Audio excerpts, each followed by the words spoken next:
자, 여러분, 오늘 말씀을 나누기 전에 먼저 여러분에게 좀 질문을 하고 시작하려고 합니다. 제가 자주 하는 질문인 것 같은데, 여러분에게 꿈이 있으신가라고 묻습니다. 꿈이 있다는 건 오늘을 살아가는 저와 여러분에게 그 꿈으로 말미암아 버틸 수 있습니다. 그렇지 않습니까? 뭐 다이어트에 대한 꿈이 있으면 먹지 않는 것을 버틸 수 있는 거죠. 그렇죠? 그 다음에 좀 이렇게 운동을 해서 몸을 만들어야겠다라고 하는 사람들은 막 헬스를 하고 무거운 걸 들어도 참아냅니다. 왜냐하면 꿈이 있기 때문에 그렇습니다. 오늘을 힘겹게 살아가는 여러분, 버틸 수 있는 꿈이 있냐고 여러분에게 묻고 있는 겁니다. 저에게도 이제 꿈이 있습니다. 그 다음 화면을 보여주시면, 제가 한번 말씀을 드렸던 것 같은데, 저희 꿈 하나가 뭐냐면 여러분들을 데리고 미주 대륙 횡단을 하는 겁니다. 그래서 서부에 있는 로키 산맥의 아랫자락에서 떡을 굽고 생선을 굽고, 생선 아니고 고기를 구우면서 서로 제자 훈련을 하는 겁니다. 괜찮지 않습니까? 괜찮습니다. 그리고 또 하나의 꿈이 있는데, 이것도 제가 이제 가끔 청년들을 만나면 이제 나누었던 꿈입니다. 어제 마커스 워십 이제 왔는데요. 내년에는 이제 누굴 또 모실까 이렇게 여기에다 누가 이렇게 추천을 해주더라고요. 팀룩 워십이라고 하는 팀이 있던데, 제가 들어보니까 거기에 이제 공간이 있더라고요. 예배를 드리는 공간, 카페처럼 생긴 공간. 저는 이제 꿈이 하나가 있다면 우리 청년들을 향한 이런 공간이 있으면 좋겠다는 겁니다. 마음껏 찬양하고 또 영상이나 이런 미디어 작업도 하고 또 함께 이렇게 서로 나눌 수 있는 이런 공간이 있으면 좋겠다. 이 정도는 좀 꿈을 꾸어도 되지 않을까, 뭐 이런 생각을 해보게 됩니다. 그러니까 여러분에게는 이제 어떤 꿈이 있냐는 거죠. 여러분, 예전에 만났던 한 성도님들은, 성도님 가운데 한 분은 이 30년 가까이를 한 곳에서 직장 생활을 했는데, 그분의 꿈은 뭐냐면 은퇴였습니다. 그러니까 은퇴를 하고 나면 이제 뭘 하려고 하셨냐면, 이제 그 강원도 홍천에 있는 곳으로 와서 전원 생활을 하는 것이 꿈이었습니다. 아내는 원치 않았지만 그분의 꿈은 전원 생활을 하는 거죠. 그래서 은퇴 이야기를 하고 전원 생활 이야기하면 이 미소가 지어지는 겁니다. 여러분, 40, 50대를 보내고 있는 남성분들이 유독 한 TV 프로그램을 보면서 부러워합니다. 여러분, 무슨 프로그램인지 아세요, 여러분? 나 혼자 산다? 나 혼자 산다? 또 있지만, 제가 보니까 나는 자연인이다, 요건 것 같아요. 그렇죠? 이 프로그램을 보면서 떠나고 싶어 합니다. 그러니까 결과물을 내기 위해서 끊임없이 자신의 삶을 소진하고 희생했던 그 삶에서 좀 훌쩍 떠나서 자연 속으로 들어가고 싶어 하는 겁니다. 그래서 나는 자연인이다, 이 프로그램을 보면서 마음을 그곳에 이제 두고 이렇게 꿈을 꾸는 겁니다. 그런데 여러분, 우리는 이처럼 각기 다른 모양의 꿈을 꾸고 있지만 하나님도 꿈을 꾸셨습니다. 저와 여러분을 향한 하나님의 꿈이 있으셨습니다. 첫 번째, 여러분, 하나님의 꿈은 무엇이었습니까? 죄 가운데 있는 저와 여러분이 하나님과의 끊어진 관계를 회복하는 꿈이 있으셨습니다. 그렇죠? 하나님의 열심으로 이루시겠다고 말씀하시고 그 꿈을 이루셨습니다. 두 번째 꿈은 어떤 꿈이셨습니까? 하나님께서 성막을 만드셨어요. 성막을 만드시고 그 성막을 향하여 뭐라고 말씀하셨어요? 내가 너를 만나고 말하리라. 그러니까 하나님은 우리를 이 성막 가운데로 만나기를 원하셨어요. 내가 거룩하니 너희도 거룩하라. 하나님의 존재 자체가 거룩하니 우리의 존재를 거룩해 하심으로 거룩하신 그분과 소통이 가능한 것으로 우리를 만나기를 원하셨다는 거예요. 이 하나님의 꿈이에요. 또 여러분, 하나님은 어떤 꿈이 계셨어요? 우리에게 율법을 주셨죠. 율법을 주시면서 뭐라고 말씀하셨어요? 나는 너의 하나님이 되고 너는 나의 백성이 되리라 라고 말씀하셨어요. 너희들이 나의 백성이 돼서 내가 마음껏 부려먹겠다, 뭐 이런 꿈이었을까요? 아니에요. 하나님의 꿈은 내가 너의 하나님, 그리고 너의 백성이고 네가 나를 찾을 때마다 내가 너를 책임져 주는 그런 아버지로서의, 주인으로서의, 하나님으로서의 그 역할을 감당하고 싶어하는 그 꿈을 꾸신 거죠. 또 하나님은 어떤 꿈을 꾸셨어요? 저와 여러분을 바로 구원하시겠다라고 하는 꿈을 꾸셨어요. 하나님이 세상을 이처럼 사랑하사 독생자를 주셨으니 이는 저를 믿는 자마다 멸망치 않고 영생을 얻게 하려 하심이라. 그러니까 하나님의 꿈은 우리에게 영원한 시간을 소유하기를 원하셨어요. 그냥 우리는 일생이라고 하는 시간으로 끝나는 것이 아니라 영원한 시간 속에 거하기를 원하셨죠. 이 하나님의 꿈이에요. 그 꿈을 실현하기 위해서 누굴 보낸 거예요? 독생자를 보낸 거예요. 독생자를 이 땅 가운데, 우리 가운데 보내셨어요. 그리고 그 독생자를 십자가에 매달아 십자가를 지게 하심으로 하나님께서 우리에게 주고 싶어 했던 그 영원한 생명, 영원한 시간을 저와 여러분에게 주신 거예요. 하나님이 그 꿈을 이루신 거죠. 여러분, 그리고 이 땅에 오셔서 예수 그리스도는 저와 여러분에게, 그리고 제자들에게 예수님께서 가지고 있는 그 꿈을 이야기해요. 여러분, 우리 안에 꿈이 있다면 그 꿈은 우리의 의식과 무의식을 지배합니다. 그렇죠? 그러니까 여러분에게 꿈이 있다면, 뭔가 바라는 것이 있다면 늘 그런 걸 바라보게 되고 또 그것을 이야기하게 되는 거죠. 그러니까 내 집 마련의 꿈이 있는 분들은 다 뭐만 보인다 그래요? 지나가는 아파트만 보인다 그래요. 저거 몇 평일까? 저거 얼마일까? 그리고 서로 나누는 이야기는 뭐예요? 집 이야기 뭐 이런 거 하잖아요. 동백 뭐 몇 평인데 얼마야? 뭐 이런 이야기 하는 거잖아요. 그러니까 내 내면에 있는 가득 차 있는 그 꿈이 드러나는 거죠. 여러분, 저는 요즘에 이제 테니스로 운동을 합니다. 그렇죠? 테니스를 이제 레슨을 4개월 받았는데 이 포핸드는 되는데 백핸드가 잘 안 돼요. 이렇게 치는 거. 그래서 저는 유튜브를 계속 봅니다. 그 백핸드 하는 거. 제 꿈은 뭐예요? 백핸드를 나달처럼 하기를 원하는 거죠. 그렇죠? 그래서 저는 무엇을 많이 나눕니까? 테니스와 관련한 이야기들을 이제 많이 나누게 되더라고요. 그러면 여러분, 예수 그리스도께서 이 땅 가운데 오셔서 그의 마음 가운데 가득 있는 그 꿈이 뭐였겠냐는 거예요. 예수 그리스도께서 그의 마음에 가득 채운 꿈이 무엇이었을까 하는 거예요.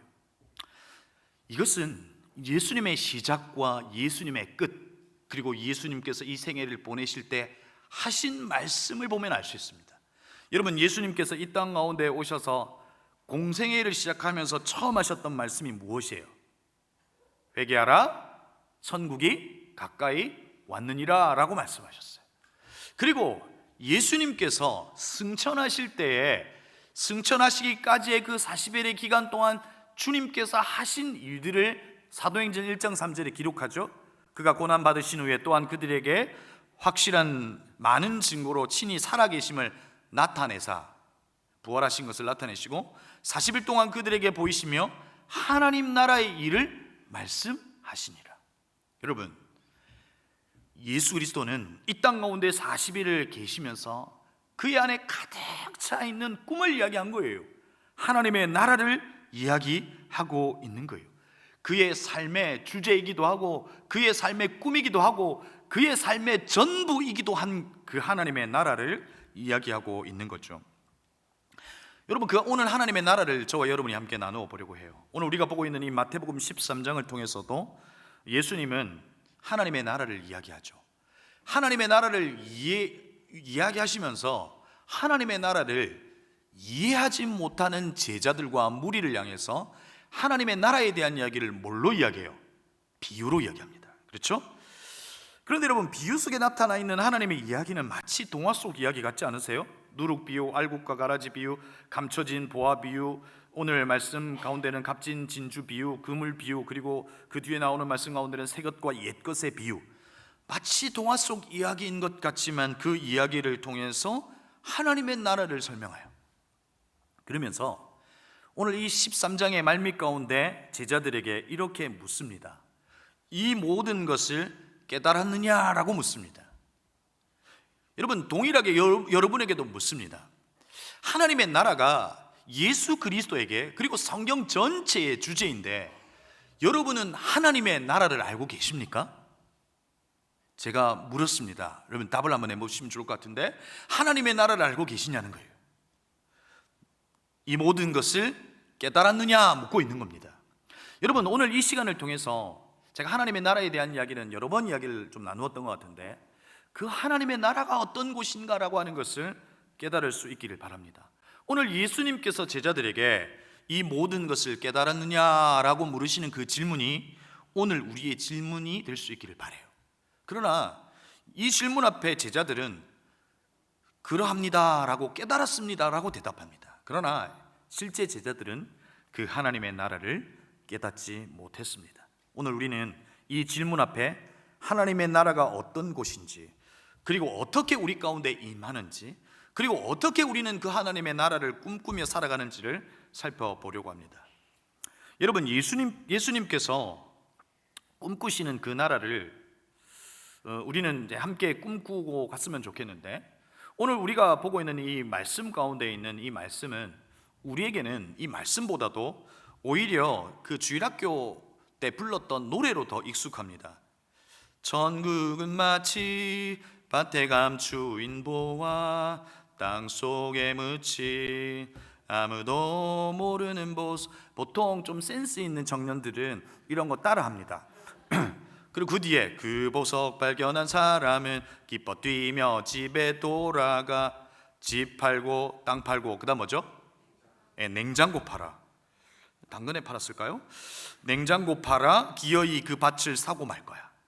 그러니까 이 하나님의 나라라고 하는 것을 설명하면서 지금 이 천국은 마치 자기의 모든 소유를 팔아서 그 밭에 감춰져 있는 보화와 진주를 사들이는 것과 같다. 그 땅을 사는 것으로 정말 그렇게 하나님의 나라를 소유하고 획득할 수 있을까 하는 거예요. 여러분, 몇 년 전에 신문 기사를 통해서 알게 된 내용인데 아마 여러분도 아실 거예요.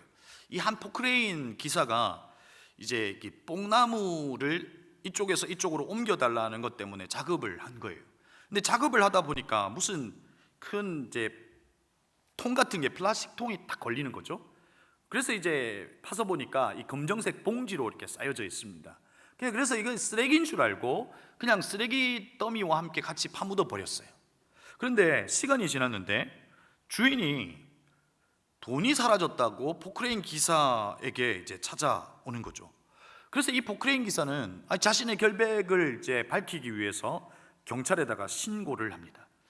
그리고 나서 뭔가 좀 이상하다 하는 생각이 들어서 자기가 파묻어 두었던 그 이제 검은 봉지, 그 플라스틱 통을 다시 파보게 되는 거죠.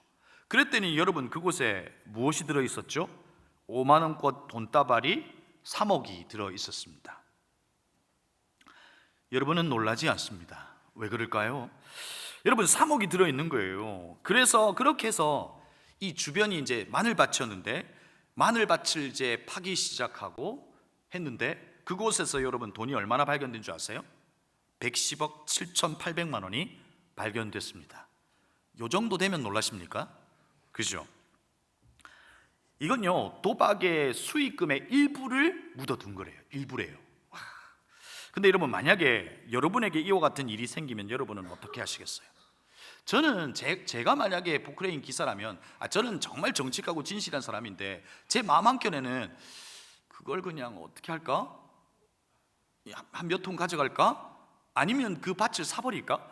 사버리면 내 소유가 된다라고 하면 저는 저의 모든 것을 팔아서 그 밭을 소유하고 싶을 거예요. 그렇죠? 그래서 그 돈으로 저는 뭐 할 겁니까? 저는 진짜 그렇게 할 거예요. 만약에 그 돈이 저에게 있으면. 뭐냐면 여름 수련회 제가 어디로 가고 싶다 그랬죠?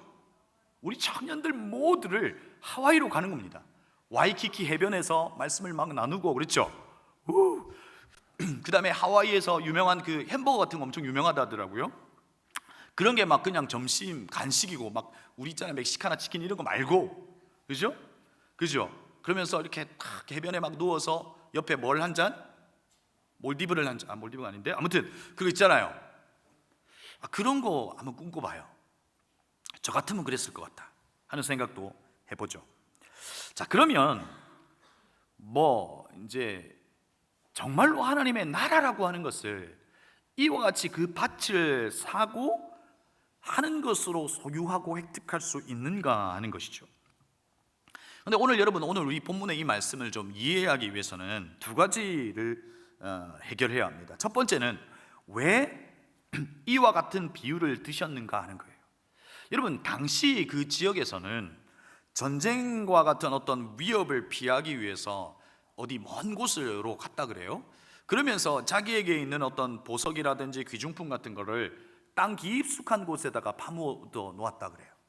그리고 돌아갔는데 나중에 이제 이 전쟁이나 이런 곳에서 전사를 하고 긴 세월이 지나고 난 뒤에 땅에 묻혀 있는 것을 발견하게 되고, 그렇게 해서 부자가 되었다라고 하는 것이 당시 유대 땅에서는 그 생소한 이야기가 아니었다 그래요.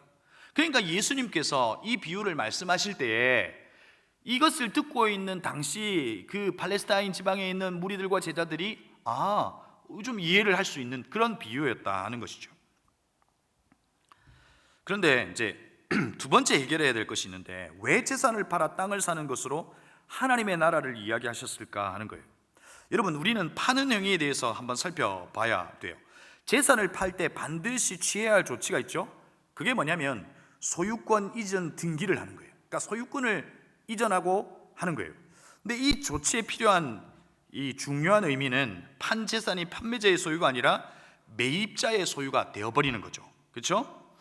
따라서 일단 소유권의 이전 등기를 완료하게 되면 그 판매자의 재산은 판매자 마음대로 사용할 수가 없어요. 그렇죠? 그건 당연한 거겠죠. 오로지 매입자의 뜻에 따라 사용하게 되는 거죠. 그러면 하나님의 나라를 확보하는데 왜 자기 소유 모두를 파는 것을 필수 조건인 것처럼 이야기하고 있는 걸까요? 여러분, 이것은 하나님 나라의 속성을 생각하면 알 수 있어요. 여러분, 하나님의 나라라고 하는 것은 하나님께서 왕이 되셔서 그분의 통치권을 행사하는 거예요.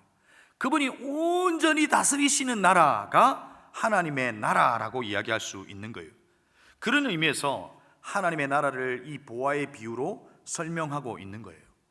여러분, 하나님의 나라라고 하는 것, 특별히 이 나라라고 하는 것, 성경은 이 바실레이라라고 하는 단어로 쓰고 있는데, 우리는 이 하나님의 나라, 이 천국을 하늘천의 나라국으로 번역하죠. 그러니까 천국으로 번역하면서 우리의 생각 속에서의 하나님의 나라는 파라다이스, 그 다음에 이 3차원의 이 세계 속에서 있는 이 나라가 아니라 이 4차원의 세계 속에 있는 어떤 나라, 이렇게 생각하죠. 그리고 그 나라는 천국, 죽어서 가는 나라로 생각하는 경우가 많더라 하는 것이죠. 그런데 이 바실레이아라고 하는 이 단어를 우리는 천국으로 번역하지만 이스라엘 사람들에게 이 바실레이아라고 하는 것이 어떻게 들릴까요? 그들에게는 우리가 죽어가는 어떤 파라다이스라고 들려지는 것이 아니라 킹덤 오브 갓, 하나님이 다스리시는 나라라고 하는 것으로 이해된다는 거예요. 여러분, 오늘 우리는 이 하나님의 나라, 이 천국에 대한 오해를 먼저 조금 벗겨내야 해요. 여러분, 천국에 갔더니 어떤 분들이 천국에 갔다 와서 막 유튜브 같은 데다가 천국에 갔다 온 이야기를 막 하시는 분들이 계시잖아요. 천국에 갔더니 어떤 분들은 황금집이 있고 또 길은 뭐 각종 보석으로 깔려 있고. 여러분, 천국에 갔더니 보석이 있고 황금이 있고, 여러분, 이 땅에서 같이 있다라고 하는 것이 천국에 있을 때 그것이 우리에게 무슨 의미가 있어요? 안 그래요? 그분이 계시면 하나님이 우리와 함께 하시는 것이 가장 가치 있는 것이지, 이 땅에서의 보석의 어떤 가치가 그 나라의 가치에 이게 부합할 수 있겠냐는 거예요. 아니겠죠. 어떤 분들은 갔더니 믿음이 좀 부족하신 분들은 갔더니 자기 집이 뭘로 돼 있다고 이야기해요. 초가집으로 막 돼 있다고 막 그래요. 그렇죠? 막 그런 이야기를 하고 있는 이 영상을 본 기억이 있어요. 그러면 여러분, 천국은 어떤 곳일까 하는 거예요. 여러분, 제가 가끔 이야기하는 거잖아요. 천국에 가면 하는 이 두 가지가 있다고 그래요. 첫 번째, 여러분, 천국에 가면 많은 사람들이 예수님을 만나면 뭐라고 말해요? 말씀 많이 들었습니다, 이야기한다 그러잖아요. 그죠? 그러니까 여러분들이 지금 설교를 통해서 예수님에 대한 이야기, 하나님의 나라에 대한 이야기를 듣고 있지만 그 예수님을 경험하지 못하고 하나님을 경험하지 못하고 가니 말씀 많이 들었습니다, 이렇게 마치 이웃집 아저씨에게 이야기하듯 예수님을 만나면 그렇게 이야기한다 그러잖아요.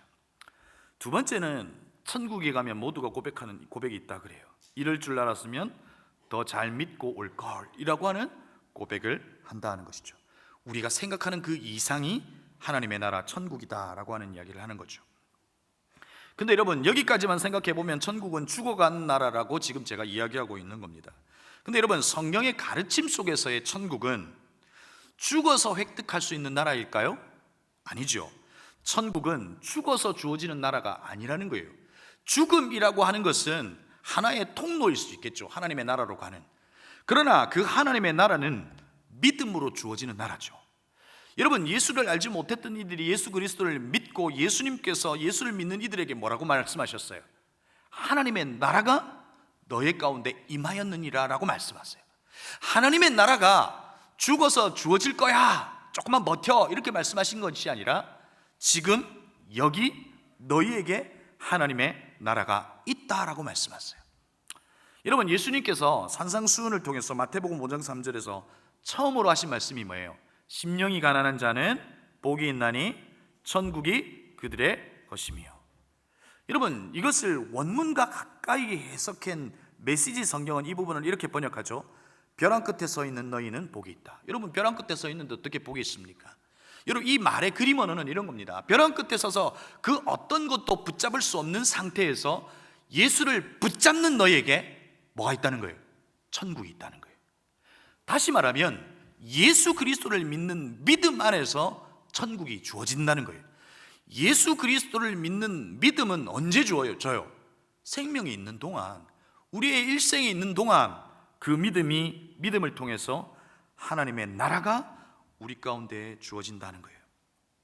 그러면 하나만 더 정리해 볼까요? 하나님의 나라는 믿음으로 받고 죽어서 누리는 걸까요? 아니라는 거예요. 믿음으로 받고 죽어서 누리는 것이 아니라 지금도 여전히 우리 가운데 누릴 수 있는 나라가 하나님의 나라다라는 것입니다. 여러분, 예수님께서 제자들에게 기도를 가르치셨죠? 주기도문을 가르치셨습니다. 근데 거기에서 하나님의 나라에 관한 내용이 있죠. 예수님께서 제자들에게 기도를 가르치시면서 매일 너의 삶에 이 기도가 있었으면 좋겠다는 거잖아요. 근데 그 기도 속에 뭐가 있어요? 나라가 뭐 하시며? 임하시오며. 그렇죠? 나라가 임하게 해달라고 하는 그 기도가 너희들의 매일의 기도 속에서 있었으면 좋겠다는 거예요. 여러분, 주기도문은 주문이 아닙니다. 그 기도는 그 기도를 통해서 하나님께서 역사하시고 그 기도대로 그 기도의 내용대로 하나님께서 역사하시고 그 기도의 내용이 현실이 되는 겁니다. 그 기도가 너희들의 매일의 삶 가운데 있어야 된다고 이야기하면서 나라가 임하시오며라고 하는 기도를 하라라고 이야기하죠. 여러분, 나라가 임하시오며라고 하는 이 말의 의미는 현재적 의미입니다. 미래에 주어질 그 어떤 도래할 그 어떤 나라가 언젠가 임하게 해달라가 아니라 오늘 우리에게 임하게 해달라고 하는 현재적 의미에서 임하시오며라고 하는 그 기도를 하라고 이야기하는 거죠. 여러분, 동일하게 저와 여러분도 그런 하나님의 나라에 대한 궁금증이 있었겠지만 바리새인들도 그 궁금증이 있었습니다. 그래서 예수님에게 질문을 합니다. 누가복음 17장 20절 말씀, 우리 함께 한 목소리를 읽어볼까요? 시작.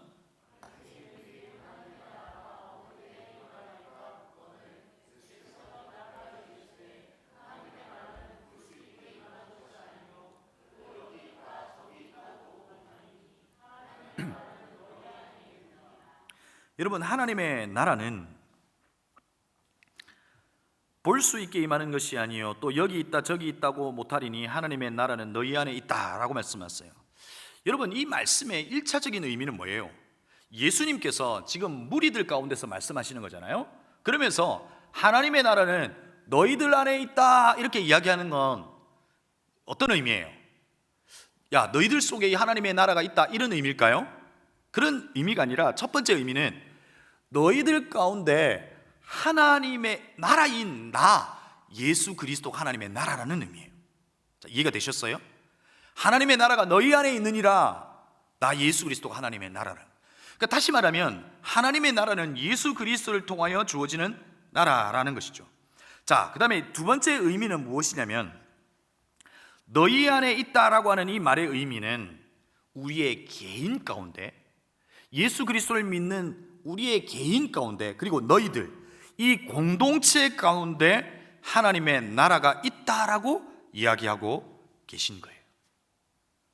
여러분, 이해가 되셨습니까? 여러분, 하나님의 나라는 무엇을 의미하는 걸까요? 이제 우리 한 번씩 이제 이해해 가보는 거죠. 여러분, 이 나라라고 하는 것에 세 가지 이 요소가 있죠. 뭐죠? 주권, 백성, 그다음 뭐죠? 영토.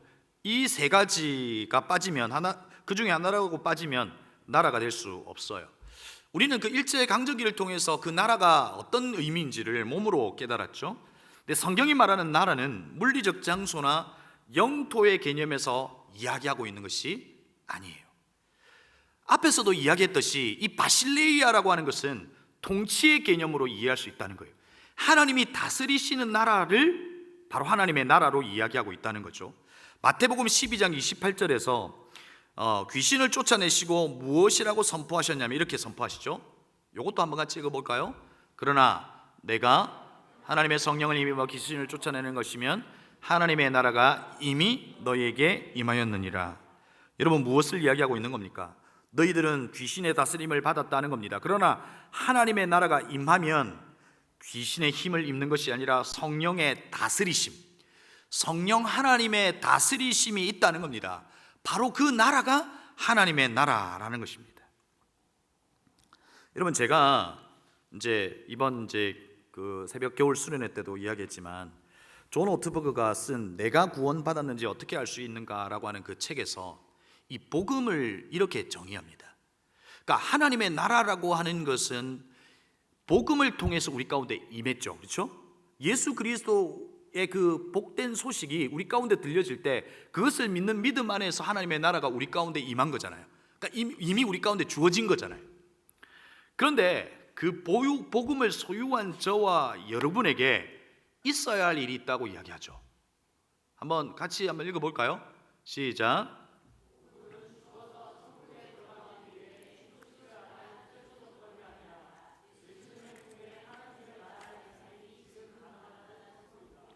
여러분, 복음을 통해서 우리는 하나님의 나라를 소유했는데, 천국을 소유했는데, 복음이라고 하는 것 자체는 그냥 천국에 들어가기 위해서 충족해야 될 그냥 티켓 정도가 아니라는 거예요.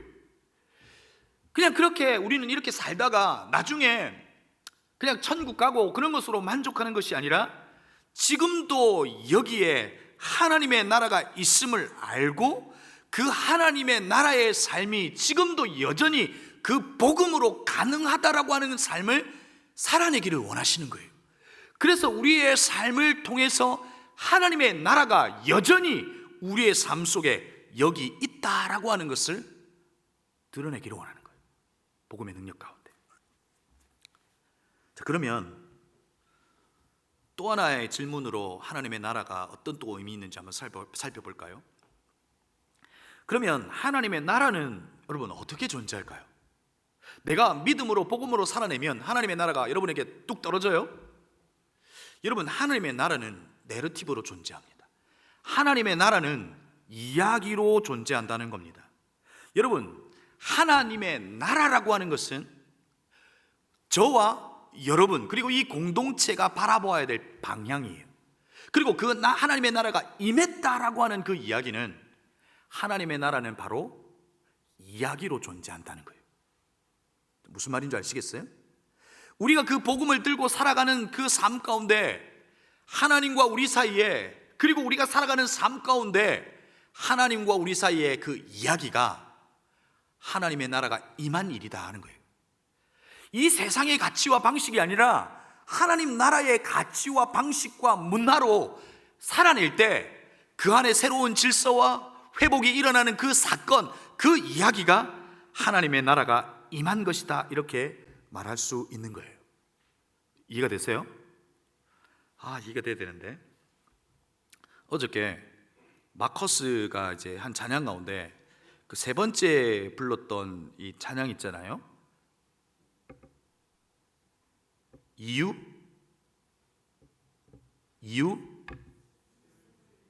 있음을 믿네. 이게 잘 안 외워져요. 근데 그 가사가 사실상 하나님의 나라에 대한 이야기를 하더라고요. 그래서 제가 찾아보니까 그 소진영 맞죠?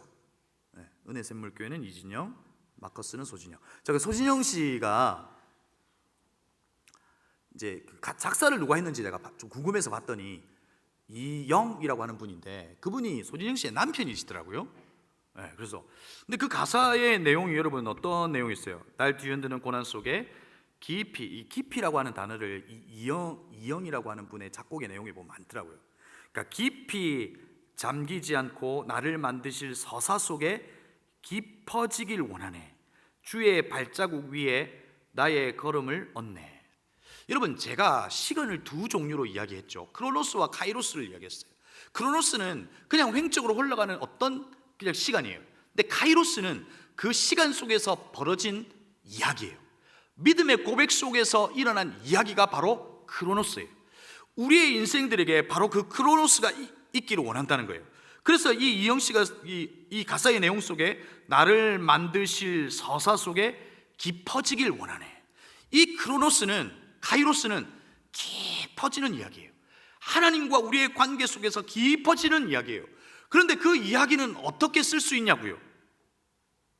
나의 주의 발자국 위에 나의 걸음을 얻네. 주가 걸어가신 그 걸음 위에 내가 그 길을 따라가는 거예요. 주가 하신 말씀 위에 그 말씀에 순종하여 그 걸음을 걸어가는 거예요. 그러다 보면 그 걸음 속에서 하나님과 우리 사이에 서사가 있다는 거예요. 내러티브가 있다는 거예요. 이야기가 있다는 거예요. 그 이야기는 뭐예요? 하나님께서 하신 말씀이 현실이 된 이야기예요. 그 이야기가 바로 하나님의 나라가 임한 이야기예요. 그것이 저와 여러분의 인생들에게 있기를 원하는 거예요. 예수 그리스도가 그 꿈을 꾸시는 거예요. 그냥 나 믿고 천국 가는 것이 예수 그리스도의 꿈이 아니라 공허하고 혼돈하는 이 세상 속에서 하나님의 나라를 꿈꾸는 한 사람 한 사람이 그 하나님 나라의 이야기가 있기를 원하는 거예요. 하나님의 말씀 앞에 순종했더니 그것이 새로운 질서가 되고 새로운 이야기가 되는 그 하나님의 나라가 있기를 원하는 거예요. 그래서 제가 여러분에게 강조하는 게 뭐예요? 이번 한 해를 시작하면서 말씀으로라고 하는 주제로 여러분에게 도전하는 게 뭐냐는 거예요. 그 말씀을 소유하라는 거예요. 그 복음의 언어를 소유하라는 거예요. 그 하나님의 언어를 소유하라는 거예요. 그래서 여러분, 우리의 목장은 어떤 목장이어야 된다고 여러분에게 이야기했어요. 목장은 하나님의 언어와 복음의 언어가 포화 상태가 되는 곳이어야 된다는 거예요. 목장으로 들어가서 시시껄껄한 이야기를 할 거 아니에요. 일주일 동안 살아간 이야기를 할 거 아니에요. 어저께 에버랜드 가서 그 뭐죠? 판다? 부바오 3월 3일 간대요. 여러분, 에버랜드에 가서 놀았던 이야기를 하는 거예요. 근데 여러분, 우리의 목장 모임의 이야기는 그것으로 끝나지 않잖아요. 우리가 살아왔던 그 전쟁과 같은 삶을 살아왔던 그 치열한 삶 속에서 하나님은 어떻게 하셨을까라고 하는 그 고민 속에서 예수 그리스도께서 어떻게 하셨을까라고 하는 그 궁극적 고민 가운데 치열하게 살아왔던 그 삶의 이야기가 목장 가운데 나눠질 거 아니에요. 그러면 그 나눔의 이야기는 목장 안에서 가득 채울 거 아니에요.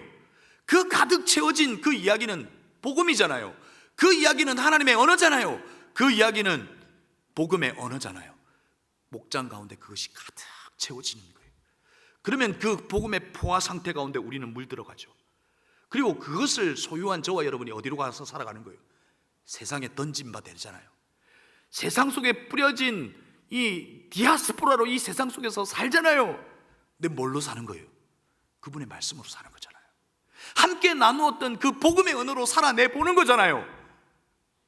그렇게 살아낼 때 어떤 일이 벌어지는 거예요? 내 삶의 방식으로 이루어내는 타고난 내 삶의 어떤 것이 아니라 복음의 능력으로 살아내는 그 삶이 우리의 삶에 나타나는 거잖아요. 그게 바로 하나님의 나라예요. 여러분, 저 많이 피곤해요. 금요일 날 양육하고 밤에 또 아침에 양육하고 그리고 그 전날 또 새벽에 새벽 기도하고 토요일에 새벽 기도하고 그리고 또 마커스 오고 그리고 또 그 밤에 9시부터 또 설교 준비 오전에 했겠지만 준비하고 또 새벽에 오늘 4시에 와서 설교 마무리하고 엄청 피곤해요. 여러분, 예수 믿는 길이 피곤합니까? 무슨 이야기 하려고 그랬죠? 제가 여러분을 바라보면서 요즘 제 마음 가운데 주문처럼 외우는 게 있어요. 첫 번째, 하나님, 얘들 좀 예수 믿게 해주세요. 하나님, 얘들 예수 믿게 해주세요.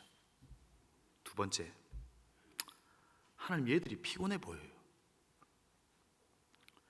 율법의 언어로 하라, 하지 말라라고 하는 도전 앞에서 피곤한 여러분들이 모습이 보여요. 하나님, 율법의 언어와 율법의 언어로 던지는 그 암묵적 메시지 가운데, 그 종교적인 열심을 요구하고 있는 그 열심 가운데 피곤해하는 우리 청년들이 아니라 복음의 언어로 가벼워지게 해주세요. 진리신 하나님의 말씀으로 이 땅 가운데 자유로울 수 있는 존재가 좀 되게 해주세요. 그 맛을 보는 청년들이 되게 해달라고 하는 것이 제 기도의 주된 제목이에요. 사랑하는 청년 여러분, 복음의 언어는 우리에게 하라라고 명령하지만 복음의 언어는 우리에게 이루어 주겠다고 말씀하세요. 우리가 해야 될 유일한 건 하나님의 말씀, 복음의 언어를 소유하고 이것이 옳은 것이라고 판단될 때 순종하는 거예요. 그것을 순종할 때, 그 복음의 언어를 붙잡고 순종할 때 하나님께서 뭐 하세요? 하나님께서 이루세요. 하나님의 나라의 주도권은 여러분에게 있는 것이 아니에요. 그래서 여러분, 하나님의 나라를 확장하게 해달라, 이 기도도 사실은 잘못된 것일 수 있어요. 하나님의 나라의 주도권은 나에게 있는 것이 아니라 하나님에게 있어요. 우리에게 해야 될 유일한 것이 있다면 하나님께서 우리에게 주셨던 그 복음의 언어, 그 말씀이 옳다고 판단되어지면 그냥 순종해버리는 거예요. 항상 기뻐하라, 쉬지 말고 기도하라, 범사에 감사하라. 너무 단순하죠? 그 말씀에 순종해보는 거예요. 어떤 일이 벌어지는지. 좀 더 쉽게 설명할까요? 한 목사님이 우리의 이야기잖아요. 우리 수련회 때 들려줬던 이야기잖아요. 여러분 잘 아시는 목사님의 이야기잖아요. 그 목사님의 힘든 수간이 있었다고 이야기하죠. 왜 힘들었냐면 딸의 문제 때문이에요. 목사인데 딸이 교회를 안 나와요. 여러분, 제가 목사인데 우리 집 아이가 교회 안 나오면 조금 충격일 것 같아요. 근데 마음으로는 각오하고 있어요. 아빠, 저 교회 안 나오면 어때요? 그래, 나오지 마, 이렇게 말하려고 하는데, 왜냐하면 그렇게 떨어진 그 시간 속에서, 부재 속에서 깨닫는 것들이 있기 때문에 그래요. 그런데 마음은 또 이럴 것 같아요. 와, 목사딸이 교회 안 나와? 근데 그분이, 딸이 교회를 안 나와요. 근데 심지어 뭐도 해요? 담배도 피워요. 이거 어떻게 할까? 다 일리기도 했대요. 율법으로 꾸짖기도 했대요. 그런데 바뀌지 않더라는 거죠. 그러나 어느 날 문득 하나님 앞에 기도하는데 하나님께서 복음의 언어로, 메시지로 말씀하시는 거예요. 용서하라고 말씀하세요. 무릎을 꿇으라고 말씀하세요. 그래서 그 딸의 아이에게 무릎을 꿇죠. 그리고 그 아빠가 용서를 구합니다. 그 복음의 언어에 순종했더니 그때로부터 주가 일하시기 시작합니다. 그 딸아이가 변화되기 시작하고 지금은 사모가 되어 있다는 이야기를 여러분, 우리가 들었잖아요. 여러분, 복음의 언어는 이처럼 순종하면 주가 일하시는 것을 봐요. 복음의 언어에 순종하면 우리의 삶에 하나님의 나라가 임해요. 하나님의 나라는 무엇으로 존재한다고요? 바로 이야기로 존재한다고요. 하나님의 나라는 먹는 것과 마시는 것이 아니요 오직 성령 안에서 의와 평강과 희락이라고 로마서는 말해요. 하나님의 나라가 많은 것을 소유하고 성공하고 업적이 아니라는 거예요.